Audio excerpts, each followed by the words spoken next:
অবশেষত নেগুৰ পেলাবলৈ বাধ্য হল গোটেই কিটা গৰু চুৰে আৰু সেই গৰু চুৰ কিটাক মানে বাধ্য কৰাইছে কোনে জানেনে সৰ্দাৰ কিটা কোন আপোনালোকেতো নিশ্চয় গম পায়ে কালিটো সৰ্দাৰ কিটাই নিজৰ মন্তব্য আগবঢ়াইছে গতিকে উপায় নেপায় কি কৰিলে মলুৱাই মানে ফেসবুকতে মিডিয়াৰ আগতটো ওলাব নোৱাৰে গতিকে ফেসবুকতে মানে তেওঁ ক্ষমা বিচাৰিছে কিন্তু এতিয়া সাংবাদিকসকলে হেতু মানি নলয়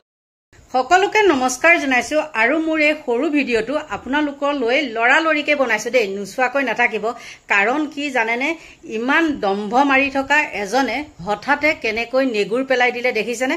গতিকে ময়ো মানে বেছি দেৰি কৰি নাথাকি আপোনালোকৰ মাজলৈ এই দম্ভ মৰা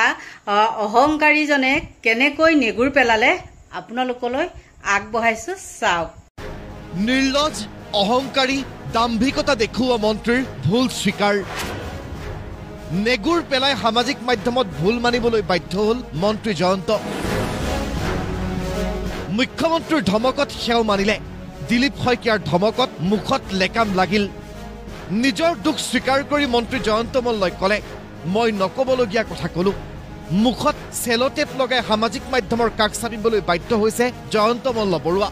কিন্তু কেমেৰাৰ সন্মুখত দম্ভালি মৰা জয়ন্ত মল্লৰ সাহস নাই কেমেৰাৰ সন্মুখত ক্ষমা খুজি ভুল স্বীকাৰ কৰিবলৈ জয়ন্ত মল্ল বৰুৱাক স্পষ্টকৈ কৈছো তথ্যৰ ভিত্তিত প্ৰতিদিন টাইমে কৰা প্ৰশ্নমানৰ পৰা ফালৰি কাটি ইস্যু ডাইভাৰ্ট কৰিবলৈ চেষ্টা নকৰিব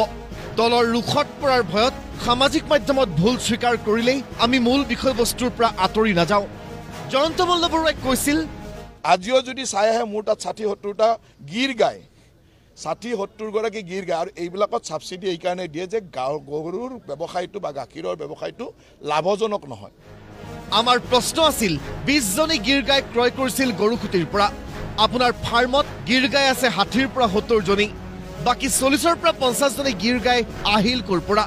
ৰাইজৰ প্ৰশ্ন আছিল নিবিদা বিহনে কিয় ক্ৰয় কৰিছিল গৰুখুটিৰ গীৰ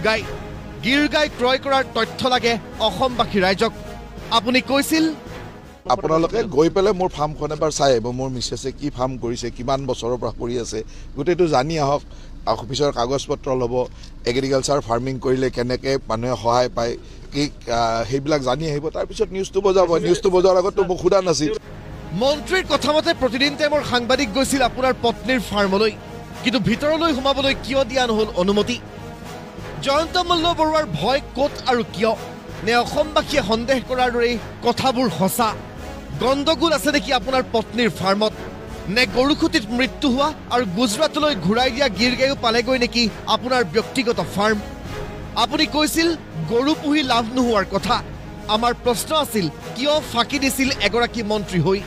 আপুনি কৈছিল প্ৰতিদিন টাইমৰ অধ্যক্ষ জয়ন্ত বৰুৱাই গুৱাহাটীত নিৰ্মাণ কৰা অবৈধ অট্টালিকাৰ হাজাৰটা তথ্য আছে আপোনাৰ জিএমডিৰ হাতত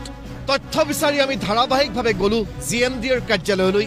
তথ্য বিচাৰিলো আপোনাকো কিয় দিবলৈ সৎসাহস নহল বিভ্ৰান্তিৰে ভৰা কথাৰে সংবাদমেলত ডিঙিৰ শিৰ ফুলাই কথা ক'লেই সকলো সত্য নহয় ৰাইজে বিচাৰিছিল এইখিনি প্ৰশ্নৰ উত্তৰ কিন্তু আপুনি সাহস গোটাব নোৱাৰিলে বিপৰীতে সংবাদমেলত প্ৰতিদিন টাইমক তুচ্ছতাচ্ছিল্য কৰি পলায়ন কৰিলে পুনৰ কৈছো ৪০-৫০ বাৰ নহয় ৰাইজৰ স্বাৰ্থত থাকি প্ৰতিদিন টাইমে প্ৰয়োজন হলে হাজাৰবাৰ প্ৰশ্ন কৰিব মন্ত্ৰী জয়ন্ত মল্ল বৰুৱাক ৰাজ্যৰ বৃহৎ গীৰ গাই কেলেংকাৰী গৰু চুৰৰ প্ৰসংগই কঁপনি তুলিছে বিজেপিৰ বৰঘৰত গৌৰৱ গগৈয়ে প্ৰধানমন্ত্ৰীলৈ লিখা পত্ৰই কঁপনি তুলিছে কেন্দ্ৰীয় বিজেপিত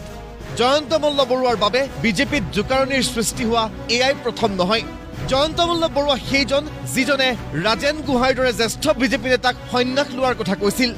এবিভিপিক কটু মন্তব্য কৰি তীব্ৰ সমালোচনাৰ সন্মুখীন হৈছিল ক্ষমতাৰ ৰাগিত এইগৰাকী মন্ত্ৰী ইমানেই বলিয়ান হৈছিল যে মুম্বাইৰ এক চৰকাৰী অনুষ্ঠানত মন্ত্ৰীৰ হৈ ভাগ ল'বলৈ সুবিধা দিছিল পত্নী জুলি ডেকা বৰুৱাক Ladies and gentlemen, we are sorry that Shri Jayanta Malla Borua, Honorable Minister of Tourism Assam, couldn't be here with us today due to some unforeseen business exigencies. However, we are pleased to have with us his wife, Srimati Julie Deka Borua. I'd request you, ma'am, to kindly share a few words, please.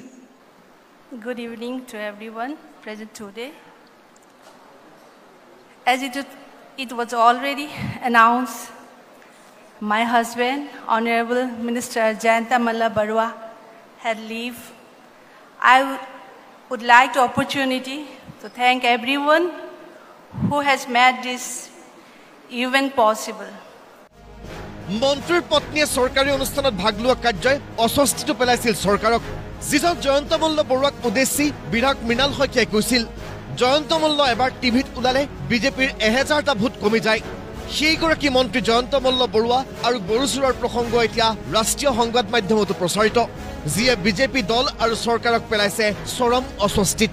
যাৰ বাবে স্বয়ং মুখ্যমন্ত্ৰী সাংবাদিকৰ সন্মুখত নতশিৰ হৈ মূল বিষয়টো তল পেলাবলৈ চেষ্টা কৰি ক্ষমা খুজিবলৈ বাধ্য হ'ল জয়ন্ত মল্ল বৰুৱাই কিবা সাংবাদিকক বেয়াকৈ কৈছে তেওঁ ক্ষমা খোজা উচিত আৰু মই নিজে কৈ দিম যে তেওঁ ক্ষমা খুজিব লাগে কাৰণ সাংবাদিকসকল আমাৰ ৰাজনীতি যুদ্ধত সাংবাদিকসকলটো নাই যি আছে তাকে লিখি দিছে সাংবাদিকসকলৰ প্ৰতি যদি কিবাও বেয়া শব্দ ব্যৱহাৰ কৰিছে তেওঁ এটা ক্ষমা খোজা উচিত জয়ন্ত মল্ল বৰুৱাৰ বাবেই দলৰ ৰাজ্যিক সভাপতি দিলীপ শইকীয়াই ক্ষমা খুজি ভুল কৰিছে বুলি মানিবলৈ বাধ্য হৈছে সংবাদ মাধ্যমে আমাৰ বিৰুদ্ধে কিবা যদি বাতৰিও কৰে তাকো হজম কৰাৰ শক্তি প্ৰতিজন জনপ্ৰতিনিধি থাকিব লাগিব মই জয়ন্ত মল্ল বৰুৱা ডাঙৰীয়াক অনুৰোধ কৰিম যে সংবাদ মাধ্যমক যেতিয়া সম্বোধন কৰিব আৱেগিক নহ'ব ব্যৱহাৰিক হৈ সংবাদ মাধ্যমক সম্বোধন কৰিব কিন্তু ইমানৰ পিছতো ৰাজ্যৰ পৰা পলায়ন কৰি বহিৰাজ্যৰ পৰা সামাজিক মাধ্যমত ভুল স্বীকাৰ কৰি মূল বিষয়ৰ পৰা ফালৰি কাটিবলৈ চেষ্টা কৰিছে মন্ত্ৰী জয়ন্ত মল্ল বৰুৱাই কিন্তু আকৌ কৈছো প্ৰতিদিন টাইমৰ প্ৰশ্ন তেতিয়ালৈ মন্ত্ৰীগৰাকীলৈ নিক্ষেপিত হ'ব যেতিয়ালৈ 40-50 জনে গীৰ গাই ক্ৰয়ৰ তথ্য মন্ত্ৰী প্ৰদান নকৰিব দম্ভ আৰু অহংকাৰৰ দ্বাৰা ইছ্যু ডাইভাৰ্ট কৰিবলৈ সামাজিক মাধ্যমত দিয়া বিশেষ পোষ্টৰ কমেণ্টবোৰো এবাৰ পঢ়ি চালি আপুনি বুজিব প্ৰকৃততে আজিৰ তাৰিখত আপোনাৰ স্থান আৰু মানৰ গভীৰতা কিমান নিম্নগামী হৈছে ব্যুৰো ৰিপৰ্ট প্ৰতিদিন টাইম দেখিলে নিশ্চয় আৰু মই কি কৈছো জানেনে সেই চৰ্দাৰজী মুখখনৰ লগত আৰু এই গৰুচুৰৰ কি সুন্দৰ মিল আছে দেখিছানে আৰু এনেকুৱা লাগে যেন তেওঁলোকৰ মাজত মানে অকল মুখৰে মিল নহয় তেওঁলোকৰ হাতৰ কামৰো মিল আছে গতিকে এই সৰু ভিডিঅ'টো আপোনালোকলৈ মানে সন্ধিয়া সময়ত যেহেতু মই চাহ একাপ খাই নিউজ চাই আছিলোঁ আৰু হঠাৎ দেখি গ'লো দেখি যোৱাৰ লগে লগে মই আপোনালোকলৈ আগবঢ়ালোঁ দেই গতিকে সকলোৰ পৰা লৈছোঁ বিদায় বাই বাই শুভৰাত্ৰি